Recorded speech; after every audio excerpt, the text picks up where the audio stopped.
G'day and welcome to another Retro Tinker unboxing. Today we're going to be looking at a very generous gift from a new mate, Peter. Peter reached out a little while ago. He said he had some Motu stuff he'd like to send me, and then he shipped this all the way from South Africa, so I am very grateful. There's lots of fantastic little treasures in here. So yeah, Peter, thank you so much. I really do appreciate it. So yeah, let's rip into it and see what we got. Okay, first up we've got a Castle Grayskull, or at least a good portion of the Castle Grayskull playset. This is going to be a fantastic project. I'll be tracking down anything that's missing if I can, and yeah, putting it all back together. A lot of the parts here need a bit of work, like the elevator here is cracked. The weapons rack is missing pegs, as most of them are. Things like that. Yeah. I'm looking forward to tracking bits down and restoring this thing. Yeah, it's going to be so much fun. Next up, we've got the rear part of a Bashosaurus. Obviously, it's missing the front piece, the Triceratops head, but everything else on it works still, which is really cool. So yeah, once I track down that missing piece, this is going to be awesome. I didn't have one of these yet, so yeah, it's going to be another fun thing to hunt down and restore. Yeah, get some stickers and things. Yeah, that's going to be another super fun project. But yeah, even without that front piece, he can still clobber. Take that, worst version of Skeletor. And here we have Night Stalker. I did add Night Stalker to my collection this year, but this one is in much better condition. It's still got its stickers. Funnily enough, the gun on my other one is bent as well, and missing the two front cannons. So all parts to hunt down. Yeah, I love it. Oh, and of course the tail is missing as well. Peter, you're giving me so many projects and I love it. Thank you. Next, we've got Battle Cat and Panther.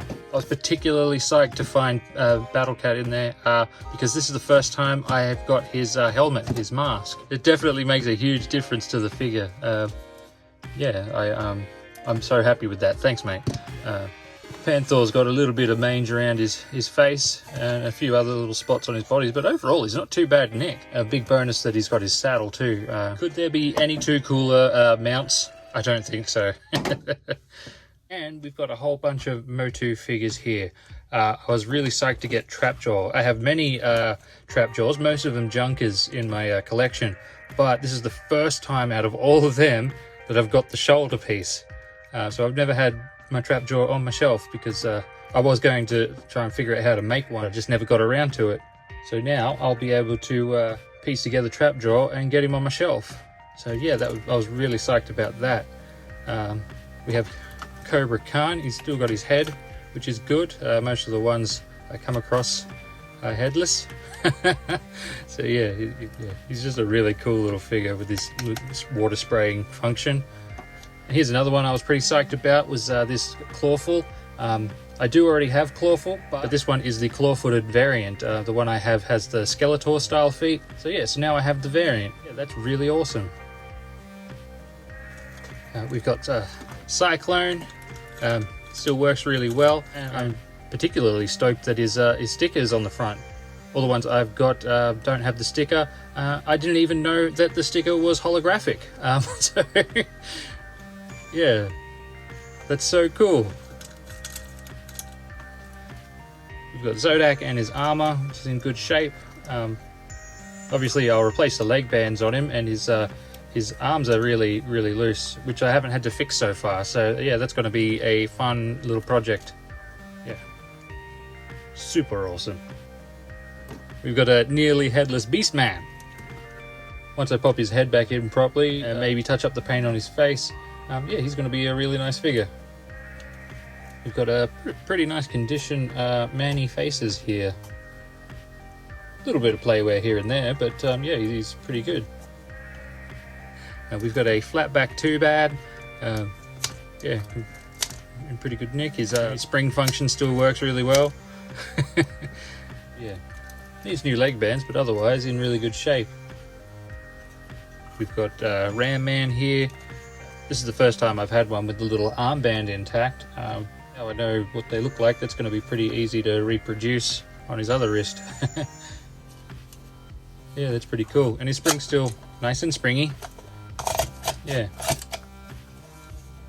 Not a bad little figure. We've got Leech. I've been chasing Leech for a while. Well, I've actually been chasing this arm for Leech. I've had a 3-limbed Leech in my collection for many years now. I've never seemed to pick up that last limb for him.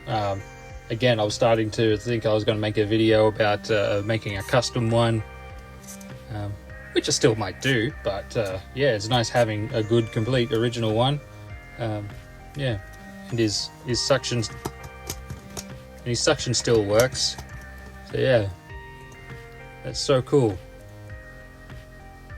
And we have a jiggly-legged Montana. Yeah, his eye popping function's still good.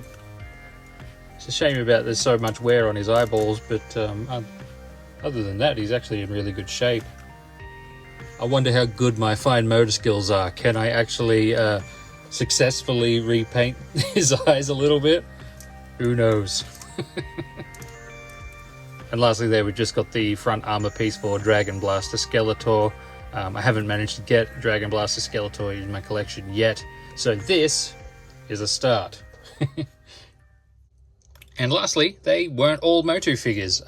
Here we've got Lino from the Thundercats. I'm particularly happy about this one because the head on my Lino is made of red plastic with an orange painted face, whereas this one has orange plastic with red painted hair. So now I've got both variants, and these ones are the superior version because they don't get the nose rub issues that make Lino end up looking like Ronald McDonald. So yeah, I'm very stoked about that. Thanks, man. And of course, what would Lino be without Mumra, the big baddie? His play feature still works really well. Actually, I didn't test Lino's, is it? Yep, it works too. Yay, party!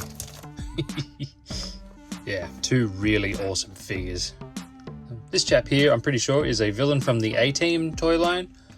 Yeah, this is the first A-Team figure in my whole collection, so that's pretty cool. His limbs are a little bit loose, but I reckon I could probably do something to tighten them back up. Yeah, I really dig it. Oh, there was a sword. I think it might be Mumra's sword. I'm not sure, I have to do some research, but the handle is broken halfway down, so there's another little repair I'll be able to do at some point. Yeah, it's a pretty sweet weapon. And lastly, we've got a couple of Smurfs, because what's a toy collection without having at least a couple of Smurfs? So yeah, that's just a quick look at a very awesome, very generous gift from Peter. Thanks so much, mate. I really appreciate you sending this to me all the way from South Africa. Yeah, I am always blown away by the generosity of people. Yeah, and I am sincerely grateful. To everyone else, thank you so much for watching this unboxing. I hope you've enjoyed going on this little journey with me. If you've enjoyed the video, please remember to leave a like, leave a comment, give the old algorithm a tickle. I really do appreciate it. And as always, a massive thank you to my Patreon supporters. If you'd like to support the channel directly, the link to my Patreon is in the description. Once again, a massive thank you to Peter, and thank you all for watching, and I hope I see you in the next one.